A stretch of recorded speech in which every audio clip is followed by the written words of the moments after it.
হাজিরিন, আমার নবী আরো বলেন, মারফু হাদিস, বুখারী মুসলিম শরীফের হাদিস, আবু হুরায়রা রাদিয়াল্লাহু তাআলা আনহু থেকে বর্ণিত হাদিস। তিনি বলেন, আল্লাহ রসুল ইরশাদ করেছেন, ফুদ্দিলতু আলাল আম্বিয়া এ বিসিত্তিন। এ সাহাবায়ে কেরামরা, ও দুনিয়ার মানুষেরা শোনো, আল্লাহ রব্বুল ইজ্জত আমাকে অন্যান্য নবীর চাইতে 6টা মর্যাদা, বিশেষ মর্যাদা বেশি দান করেছেন। সুবহানাল্লাহ। অন্যান্য নবীর চাইতে, নবীদের তো একটা মর্যাদা আছেই, এই মর্যাদাগুলোর মধ্য হইতে অন্যান্য নবীদের চাইতে আমি নবীকে আমার আল্লাহ বিশেষ 6টা মর্যাদা বেশি দান করেছেন, যা অন্য কোনো নবীকে আল্লাহ দান করেন নাই। সুবহানাল্লাহ। এর মধ্যে একটা হলো, আল্লাহ রসুল বলেন, উতিতু জাওয়ামিউল কালিম। আমার আল্লাহ আমাকে কম কথায় বেশি কথা বলার ক্ষমতা দিয়েছেন। সুবহানাল্লাহ। আল্লাহ রসুল কম কথা বলতেন, কিন্তু এর মাহাত্ম্যটা ছিল অনেক বেশি। সুবহানাল্লাহ। এই জন্য হাজিরিন, আল্লাহ রসুলের হাদিস সংক্ষেপে হাদিস বলেছেন, কিন্তু হাদিসের ব্যাখ্যা জানতে হবে। হাদিসের বাবার্থ পড়ে আমল করলে গোমরা হয়ে যাবে। আল্লাহ রসুলের কথা ছিল কম, এর মাহাত্ম্যটা ছিল বেশি, এর ব্যাখ্যাটা ছিল বেশি। আল্লাহ রসুল বলেন, আমাকে আল্লাহ এমন ক্ষমতা দিয়েছেন, কম কথায় আমি বেশি বুঝাইতে পারতাম, কম কথায় অনেক কিছু এর ভিতরে ঢুকে যেত। এই বিষয়টা, এই মর্যাদাটা কিন্তু আল্লাহ আমি ছাড়া অন্য কোনো নবীকে দান করেন নাই। সুবহানাল্লাহ। এটা আমার নবীর বৈশিষ্ট্য। জ্ঞানী মানুষ দেখুন কম কথা বলে, আর যে বাচাল কথা বলতে বলতে বলতে বলতে উপায় নাই, অর্থাৎ বেশি কথা বললে তো ভুল আসবে, ঠিক কিনা? এই কথার কারণে বিপদেও পড়ে যেতে পারে, ঠিক কিনা? মানুষ তো মুখের কারণেই মরে, ঠিক কিনা? মুখের কারণে মরে, মুখের কারণে দোষী সাব্যস্ত হয়। আল্লাহ আমাদেরকে যেন হেফাজত করেন, আল্লাহ রসুলের আমল আখলাক অনুযায়ী যেন জীবন গড়ার তৌফিক দান করেন। সবাই বলি আমিন। হাজিরিন, আমরা রসুল আরো বলেন, এটা হল 1 নম্বরটা, কম কথায় বেশি। 2 নম্বর হলো, আমার রসুল বলেন, ওয়ানুসিরতু বিররুবে। আল্লাহ রসুল আরেকটা বৈশিষ্ট্য আমাকে দান করেছেন, যেটা হলো আমাকে বয় দ্বারা সহযোগিতা করেছেন, বয় ভীতি দ্বারা সহযোগিতা করেছেন। তার মানে হলো অন্যত্র হাদিস শরীফের মধ্যে আছে যে কাফিরদের দিলের মধ্যে আল্লাহ রসুলের একটা ভয় ঢুকাইয়া দিয়েছেন।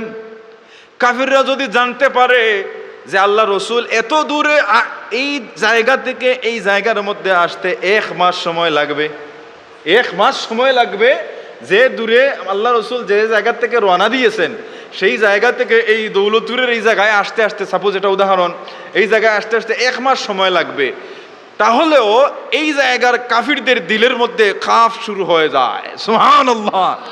এটা ছিল আল্লাহ রসুলের অন্যতম একটা মুআজিজা, যে কাফিরদের দিলের মধ্যে কাফ কম্পন শুরু হয়ে যেত যে রসুল্লাহ আসতেছেন। কারণ বাতিল তো বাতিলই, হক হকই, হকের সত্যের সৎসাহস কিন্তু আলাদা, ঠিক কিনা? আর বাতিল যারা দেখবেন, বাতিলের সাহস নেই। তো আল্লাহ রসুল বললেন, এই ভয়ভীতি দিয়ে আল্লাহ আমাকে সাহায্য করেছেন। যখন কাফিররা জানতো যে আমি আসতেছি, তখন তাদের মধ্যে একটা হায় উতাসে শুরু হয়ে যেত।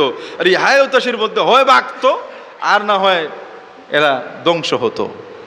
এই সাহায্য দিয়ে, এই মর্যাদা দিয়ে আমার রসুলকে আল্লাহ সাহায্য করেছিলেন। এটা হলো 2 নম্বর বৈশিষ্ট্য, যে সাহায্যটা, যে বৈশিষ্ট্যটা অন্য কোনো নবীকে আল্লাহ দেন নাই।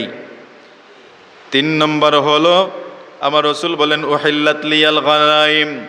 আল্লাহ রব্বুল ইজ্জত আমার জন্যে গনিমতের মালকে হালাল করে দিয়েছেন, যা অন্য কোনো নবীকে দেন নাই।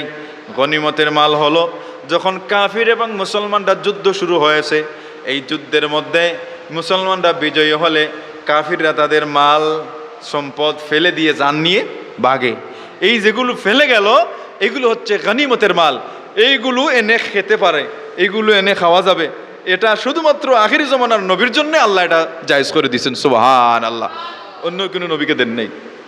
3 নম্বর। 4 নম্বর হলো, আল্লাহ রসুল বলেন, ওয়াজুইলাত লিয়াল আরদু তাহুরাও ওয়া মাসজিদা। আর আমার আল্লাহ আমার জন্যে এই সমস্ত পৃথিবীটাকে পবিত্র এবং মসজিদ হিসাবে নির্বাচন করেছেন। বলুন না সুবহানাল্লাহ। অর্থাৎ এই পৃথিবীর জমিনে আমি যেই জায়গায় থাকি না কেন, নামাজের সময় হয়ে গেলেই যদি পানি যদি নাও পাই, তাহলে পবিত্র মাটি দ্বারা আমি তয়াম্মুম করতে পারবো, তয়াম্মুম করে আমি পবিত্রতা হাসিল করতে পারবো। এবং যে জায়গায় নামাজের সময় হবে সেই জায়গায় নামাজ পড়ার হুকুম বা ইজাজত অনুমতি আমার আল্লাহ দিয়েছেন। পূর্বের নবীদের বেলায় এরকম ছিল না। পূর্বের নবীদের বেলায় ছিল তুমি যে জায়গায় থাকো না কেন, নামাজের সময় হলে নির্দিষ্ট মসজিদ যে জায়গায়, সে জায়গায় গিয়ে নামাজ পড়তে হবে, মসজিদ ছাড়া নামাজ পড়া যাবে না। এটা যদি আল্লাহ আমাদের উপরে এরকম চাপিয়ে দিতেন, তাহলে এই যে ক্ষেত খামারের মানুষ মসজিদে আসতে পারতো না, নামাজও পড়তো না, ঠিক কিনা? আল্লাহ বিপদের মধ্যে, আমরা যে জায়গায় থাকি, মরুভূমিতে থাকি, আমরা বাসে থাকি, বিমানে থাকি, আমরা যদি ট্রেনে থাকি, যে জায়গায় থাকি না কেন, নামাজের সময় হলেই মসজিদে যেতে হবে না। যে জায়গায় অবস্থান করি না কেন সেই জায়গায় আমরা নামাজ পড়তে পারবো। সুবহানাল্লাহ। এবং জমিনটাকে আল্লাহ আমাদের জন্য পবিত্র করে দিয়েছেন।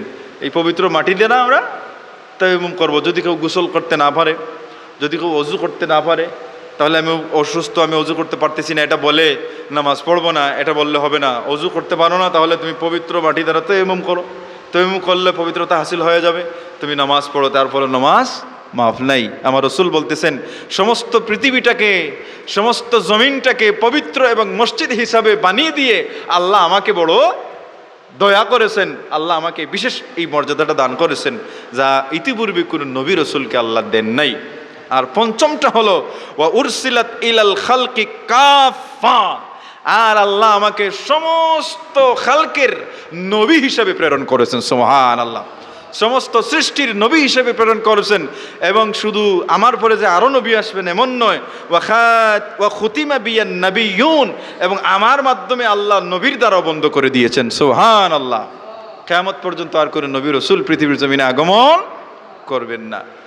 কত বড় বৈশিষ্ট্যের নবী, কত মহান নবী আমরা পেয়েছি। সেই মহান নবীর মহান উম্মত হচ্ছি আমরা। সুবহানাল্লাহ। নবীর কারণে আমাদের মান ইজ্জত বেড়ে গেছে, ঠিক কিনা? এজন্য শানওয়ালা নবী যেভাবে পেয়েছি, শানওয়ালা নবীর উম্মত যেভাবে আমরা দাবিদার, আমাদের খাসটাও হতে হবে শানওয়ালা, ঠিক কিনা? আমাদের খাসটা যদি শয়তানি হয়, কিয়ামতের ময়দানে আমার রাসূল লজ্জিত হবেন। আমার রাসূলকে যদি কেউ লজ্জা দেয়, জেনে রাখা উচিত আমার রাসূলের শাফাত নসিব হবে না। আমার রাসূলের শাফাত যদি নসিব না হয়, কোনো বাবার ক্ষমতা নাই, বেটার তো নয়, বরং বেটার বাবারও ক্ষমতা নাই যে রাসূলুল্লাহর শাফাত ছাড়া জান্নাত পাওয়া। আল্লাহ যেন আমাদের প্রত্যেকের নসিবে আল্লাহ রাসূলের শাফাত নসিব করেন। সবাই বলি আমিন। হাজিরিন, আমার রাসূল এমন রাসূল, যে নবীর মিলাদুন নবীর মাহফিল আমরা আজকে আয়োজন করতেছি, এই নবী এমন নবী, যে নবী হচ্ছেন তামাম আলমের জন্য রহমত। বলুন না সুবহানাল্লাহ। আমার আল্লাহ কোরআনে পাকের মধ্যে বলেন, ওয়ামা আরসালনাকা ইল্লা রাহমাতাল লিল আলামিন। হাজিরিন, আমার আল্লাহ হলেন আলহামদুলিল্লাহি রাব্বিল আলামিন। আমার আল্লাহ হলেন তামাম আলমের রব। রব মানে কি? রব মানে হলো লালন পালন কর্তা, যিনি ছোট থেকে বড় করেন, যিনি খাওয়ান, যিনি পরান। বলতে পারেন কি বলেন? আমার আব্বা আমাকে খাওয়ান, রুজি করে বাজার করে, আমার আব্বাই আমাকে পরান, আমার আব্বাই আমাকে বড় করেন না।